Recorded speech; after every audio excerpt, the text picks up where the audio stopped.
Boa tarde, colegas. Sejam muito bem-vindos a mais um webinar do projeto PLIM de Matemática do terceiro ano.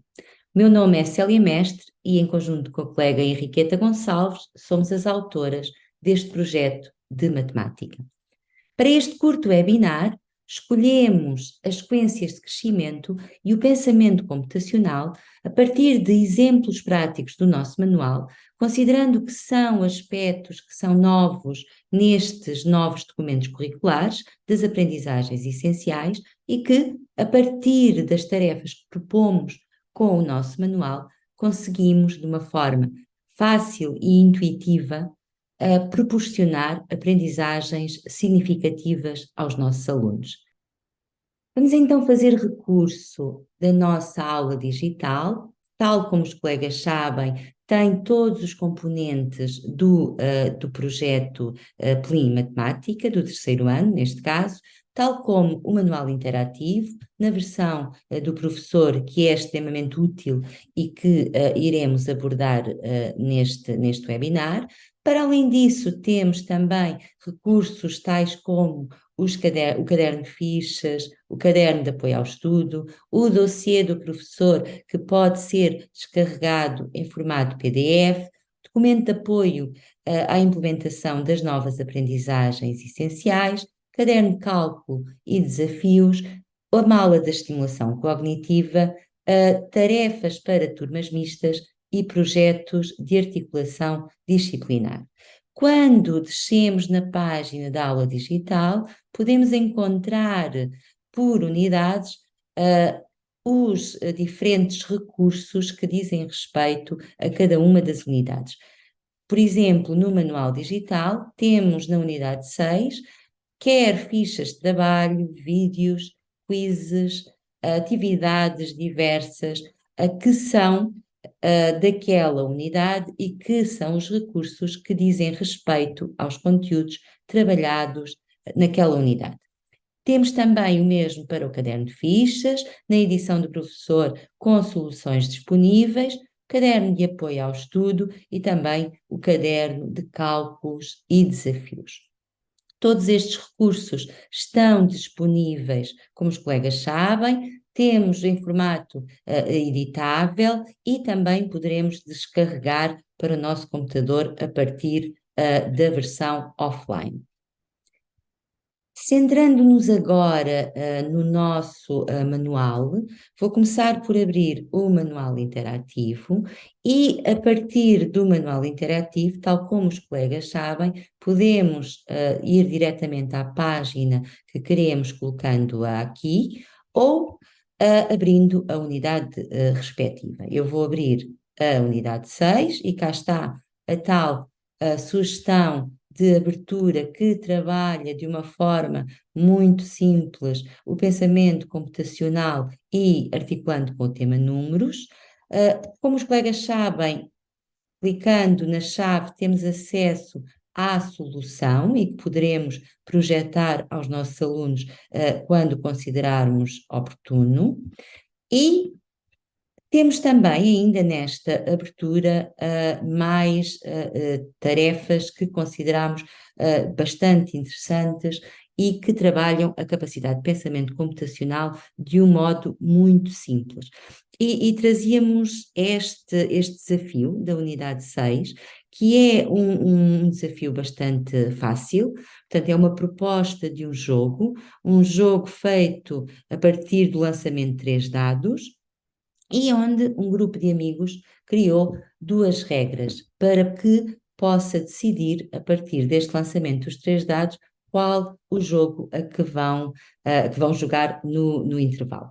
E as regras, a primeira diz que se o número obtido com o lançamento do terceiro dado for menor do que o número obtido no lançamento do primeiro dado, estes amigos vão jogar à apanhada. Caso contrário, ou seja, se o número obtido no terceiro dado for maior ou igual ao obtido no primeiro, jogam às escondidas. E a questão é, de facto, qual dos lançamentos, de A a D, indica que estes alunos, que estes amigos, devem jogar às escondidas. Ora, se nós pensarmos e facilmente com os alunos podemos explorar esta questão de que, de facto, os lançamentos que nos interessam para resolver este problema, este desafio, são aqueles que dizem respeito ao primeiro lançamento, o primeiro dado, e ao terceiro dado. Qualquer que seja o número de pintas do segundo dado, ele não tem interferência aqui no nosso desafio. E isto trabalha de forma muito clara uma das práticas do pensamento computacional, que é a capacidade de abstração, ou seja, abstrairmos-nos daquilo que não é de facto essencial para a resolução do problema. Por outro lado, se observarmos, o que nos interessa saber é a comparação entre o lançamento do terceiro dado com o primeiro e só quando este lançamento do terceiro dado for maior ou igual ao primeiro é que os alunos vão jogar às escondidas. Então, podemos imediatamente descartar a hipótese A, porque de facto uma pinta é inferior às duas do primeiro dado. O mesmo acontece com o lançamento B e o mesmo acontece com o lançamento D. Resta-nos o lançamento C. E, de facto, no lançamento C, tanto o terceiro dado como o primeiro dado têm o mesmo número de pintas. E se voltarmos à regra, ela diz que se o número for maior ou igual, os alunos jogam às escondidas, que é exatamente aquilo que era perguntado. Portanto, de uma forma muito fácil, os alunos conseguem responder e selecionar a opção correta.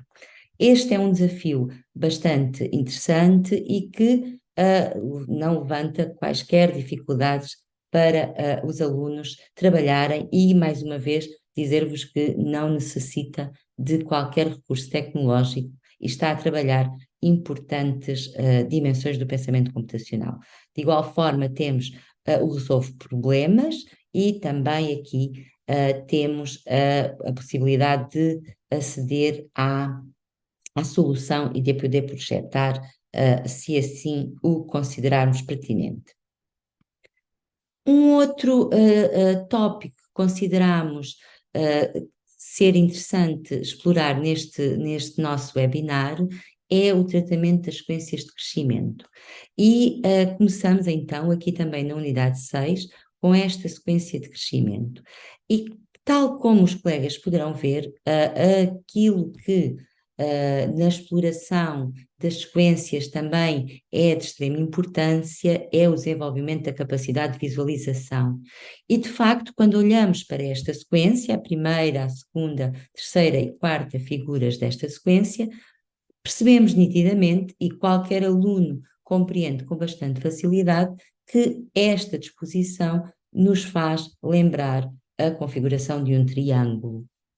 Então, se nesta primeira figura temos um triângulo, na segunda a mesma coisa, e quando nos pede para construir a quinta figura, naturalmente que com muita facilidade os alunos vão dizer que que esta quinta figura vai ter a apresentação de um triângulo. Como poderemos desenhar? Então, podemos também conduzir os alunos a perceber quantas pintas tem a cada lado do triângulo. E podemos verificar que a primeira figura no lado tem 2 pintas, a segunda tem 3 pintas, a terceira 4, a quarta figura 5 pintas e, naturalmente, que a quinta figura irá ter 6 pintas, tal como as anteriores. É sempre um número de pintas maior do que o da figura. Portanto, serão então as 6 pintas. Tendo construído um lado e sabendo que em cada lado do triângulo o número de pintas é igual, podemos continuar a trabalhar e a desenhar a nossa quinta figura. E tendo em conta que temos aqui 2 pintas das 6, só nos resta aqui desenhar as restantes 4. Naturalmente que quer no manual, quer numa projeção, será mais fácil desenhar do que como eu estou aqui a fazer, que não ficou exatamente muito perfeito. Depois, a pergunta seguinte questiona os alunos sobre o número de pintas que há de ter a figura seguinte, a figura número 6.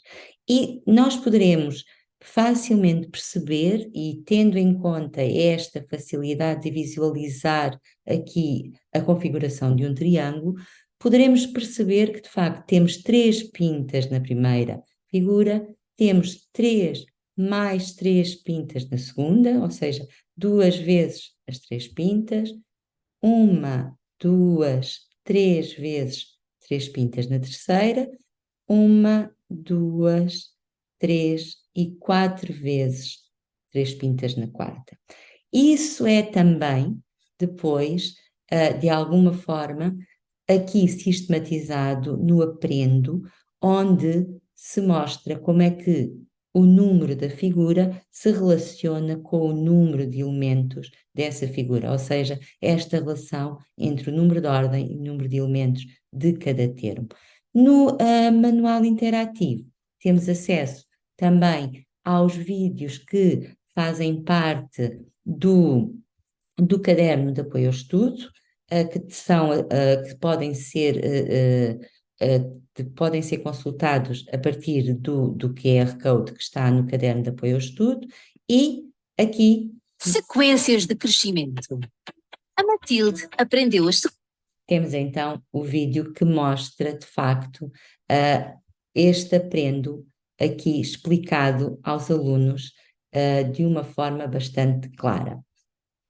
Quando pedimos na questão seguinte que os alunos completem o número de pintas, ou seja, o número de elementos de cada uma das figuras da sequência que é trabalhada, os alunos podem facilmente recorrer à contagem e alguns dos quais necessitarão de desenhar até figuras que não estão visíveis na sequência, mas naturalmente muitos alunos poderão já aqui começar a formular conjecturas e a perceber que relação existe de facto entre o número da figura e o número de elementos de cada figura. E como os colegas podem facilmente perceber, existe aqui de facto uma relação de triplo.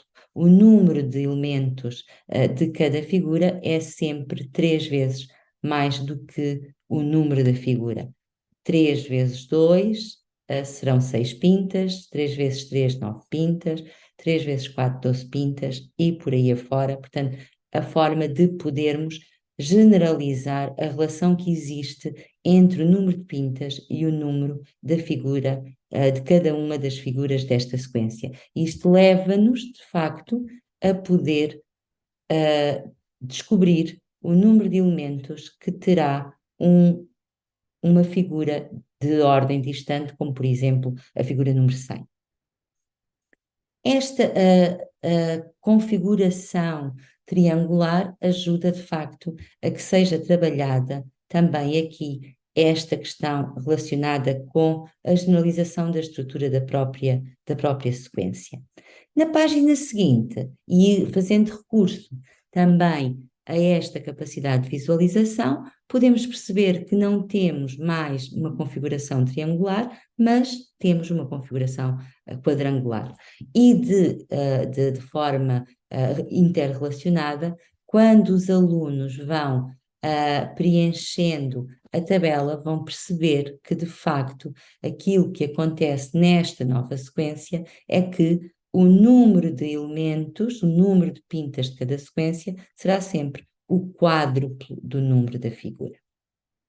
Como os colegas podem ver, todo este tratamento que é feito a partir das sequências de crescimento é feito de uma forma muito gradual, de uma forma intuitiva e que pode ser explorada com os alunos, conduzindo-os à generalização, ou seja, a descobrir como é que podem relacionar o número da figura com o número de elementos que essa figura tem e descobrindo até termos mais distantes. Esta forma de trabalhar as sequências de crescimento é uma forma que potencializa também o trabalho em torno de aspectos ligados aos números, à aritmética, como é notório aqui nesta questão que relaciona com os múltiplos de 4 ou os múltiplos de 3. Antes de terminar este curto webinar, queria ainda mostrar-vos como é que trabalhamos também outras tarefas relacionadas com o pensamento computacional e ainda aqui nesta unidade.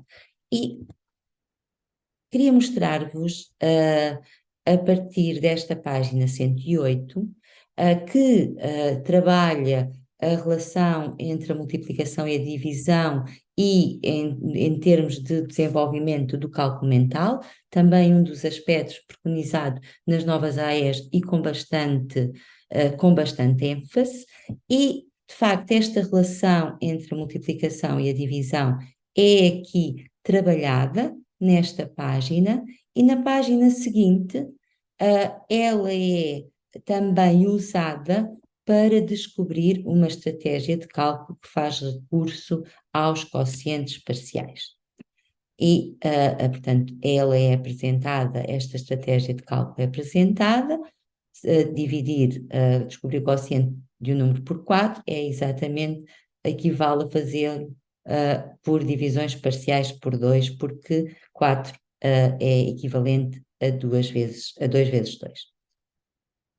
O pensamento computacional surge aqui numa forma muito simples e interrelacionada com o que foi trabalhado nestas duas páginas, a partir de um jogo que, mais uma vez, não necessita de qualquer recurso à tecnologia. E aquilo que é pedido aos alunos é que, de facto, eles joguem este jogo e descubram que relação existe aqui entre os números que estão a aplicar. E pede para escolher um número, e eu posso aqui, por exemplo, escolher 4, multiplicar este número por 6, 4 vezes 6, 24, a seguir dividir 24 por 2 e vou obter 12, e dividir 12 por 3 e vou obter 4, e de facto o número que eu vou obter é exatamente o número que eu inicialmente indiquei.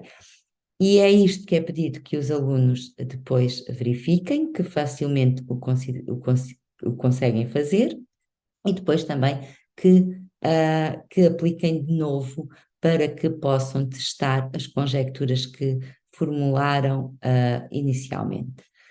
Também, e de forma a que possa ser um recurso para os colegas que assim o desejarem, temos ainda vídeos onde se pode iniciar o trabalho em torno desta ferramenta que é o Scratch.